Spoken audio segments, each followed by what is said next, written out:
వాంఖడేలో ముంబై మెరిసింది. గత 13 సీజన్లుగా ఐపీఎల్ తొలి మ్యాచ్లో విజయం సాధించలేకపోయిన ముంబై ఇండియన్స్ ఎట్టకేలకు ఆ అడ్డంకిని అధిగమించింది. 2012 తర్వాత తొలిసారి ముంబై జట్టు విజయంతో ఐపీఎల్ సీజన్ను ప్రారంభించింది. వాంఖడే స్టేడియం వేదికగా కోల్కతా నైట్ రైడర్స్తో జరిగిన పోరులో 6 వికెట్ల తేడాతో పాండ్యా సేన ఘన విజయం సాధించింది. ఐపీఎల్ 2026 సీజన్లో ముంబై బోనీ కొట్టింది. హై స్కోరింగ్ గేమ్లో కేకేఆర్ను చిత్తు చేసింది.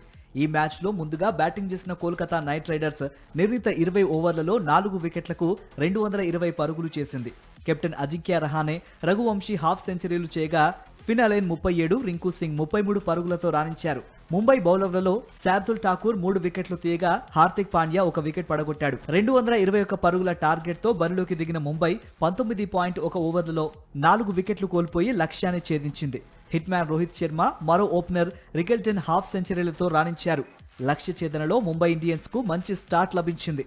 ఓపెనర్లు రోహిత్ శర్మ, రికెల్టన్ తొలి ఓవర్ నుంచే కేకేఆర్ బౌలర్లపై విరుచుకుపడ్డారు. ఎడాపెడా బౌండరీలు బాదుతూ స్కోర్ బోర్డును పరుగులు పెట్టించారు. దాంతో పవర్ ప్లేలో ముంబై వికెట్ నష్టపోకుండా 80 పరుగులు చేసింది. అనంతరం మరింత దూకుడుగా ఆడిన ఈ జోడీ 8.1 ఓవర్లలోనే 100 పరుగుల మార్క్ అందుకుంది. రోహిత్ 23 బంతుల్లో, ర్యాన్ రికెల్టన్ 24 బంతుల్లో హాఫ్ సెంచరీలు పూర్తి చేసుకున్నారు. అయితే సెంచరీ దిశగా సాగిన రోహిత్ శర్మను వైభవ్ అరోరా క్యాచ్ అవుట్ చేయడంతో తొలి వికెట్ కు నమోదైన 148 పరుగుల భాగస్వామ్యానికి తెరపడింది. ఆ తర్వాత ఇంపాక్ట్ ప్లేయర్ గా వచ్చిన సూర్యకుమార్ యాదవ్ తక్కువ స్కోర్ కి అవుట్ అయ్యాడు. అనుకుల్ రాయ్ స్టన్నింగ్ త్రోకు రికెల్టన్ తన వ్యక్తిగత స్కోరు 81 పరుగుల వద్ద రన్అట్ అయ్యాడు. విజయం ముంగిట తిలక్ వెనుదిరిగిన నమన్ ధీర్ తో కలిసి హార్దిక్ పాండ్యా జట్టును విజయ తీరాలకు చేర్చాడు. కేకేఆర్ బౌలర్లలో వైభవ్ అరోరా, కార్తిక్ త్యాగి, సునీల్ నరైన్ తలో వికెట్ తీశారు.